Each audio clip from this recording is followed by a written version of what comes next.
He's a name synonymous with greatness, a global icon whose every move is watched by millions.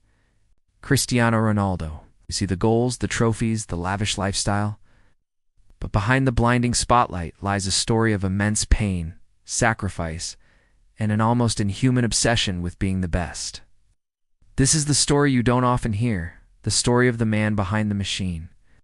Our story begins not in a grand stadium, but on the humble island of Madeira, Portugal. Born into a family grappling with poverty, young Cristiano's home was a small, cramped space.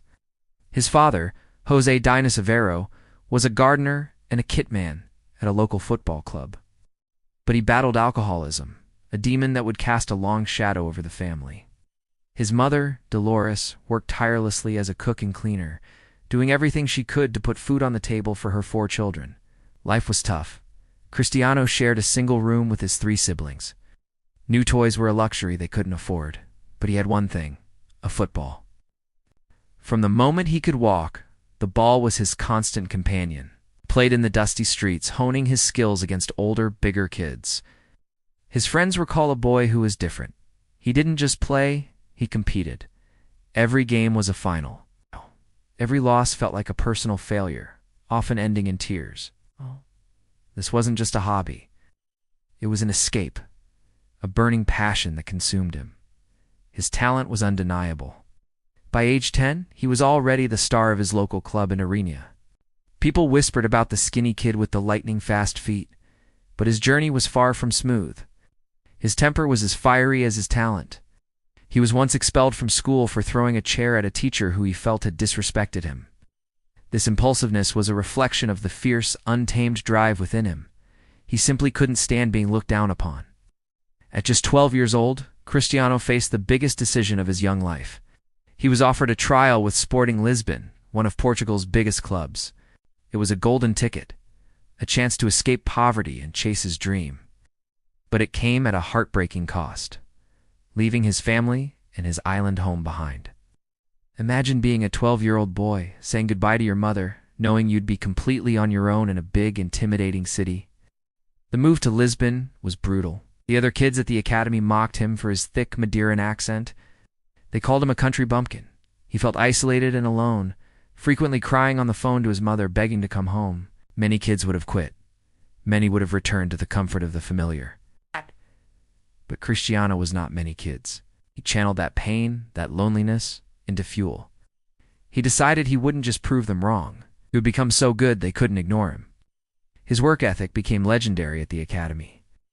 While other boys were resting or socializing, Cristiano was on the pitch. He would sneak out of his dorm at night to train alone, working on his dribbling, his shooting, his physical strength. He started strapping weights to his ankles and running, convinced it would make him faster when he took them off. He was obsessed. He wasn't just training to be a professional. He was training to be the best in the world even then. Then, at 15, disaster struck. During a routine medical checkup, doctors discovered he had a racing heart condition.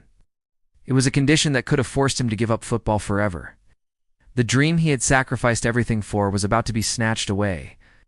The club and his family decided on a risky laser surgery. Lying on that operating table, the future of the world's greatest goal scorer hung by a thread. The surgery was a success, and just days after, Cristiano was back in training. This brush with career-ending fate only intensified his resolve. He knew every moment was precious. At 16, his raw talent and relentless dedication caught the eye of the first-team manager.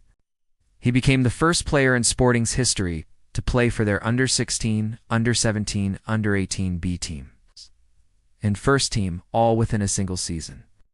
The boy from Madeira was no longer just a prospect, he was a phenomenon. And then came the moment that changed everything.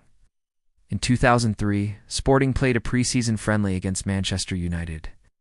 A young, wiry Ronaldo with frosted tips in his hair ran the United defense ragged. He was so dazzling, so unstoppable, that the Manchester United players on the flight home begged their legendary manager, Sir Alex Ferguson, to sign him. Ferguson, who had already been watching him, didn't need much convincing. He signed the 18-year-old for over £12 million, making him the most expensive teenager in English football history.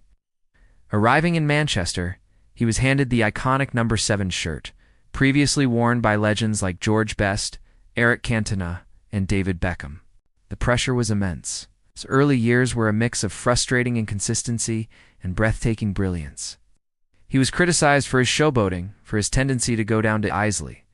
But under the fatherly guidance of Sir Alex Ferguson, he began to transform.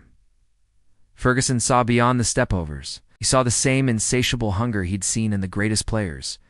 He challenged Ronaldo, nurtured him, and protected him. But the real transformation was happening off the pitch. Cristiano became a machine.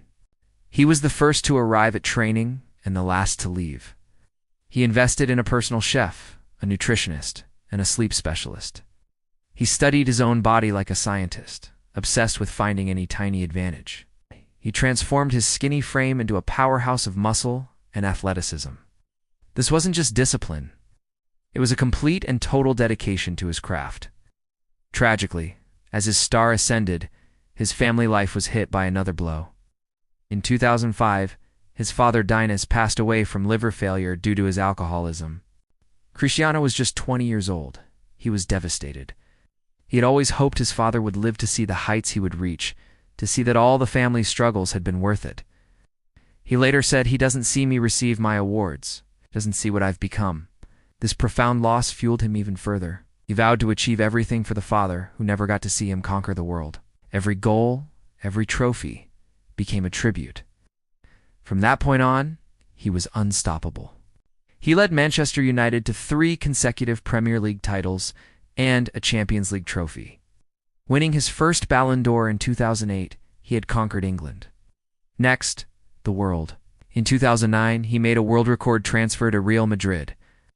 In Spain, he evolved from a dazzling winger into the most complete goal-scoring machine the sport has ever seen. His rivalry with Lionel Messi defined an era, pushing both players to unimaginable heights. At Madrid, he won 4 more Champions League titles and 4 more Ballon d'Ors, breaking every goal-scoring record in the club's illustrious history. He did it all, year after year, with a consistency that defied logic. Even as he entered his 30s, an age when most footballers begin to decline, Ronaldo refused to slow down.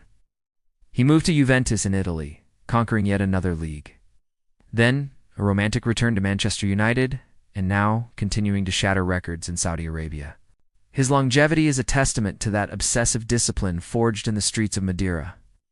The ice baths, the strict diet, the relentless training, it's all part of the same mindset. The fear of losing the pain of his past is a ghost that he's been outrunning his entire career.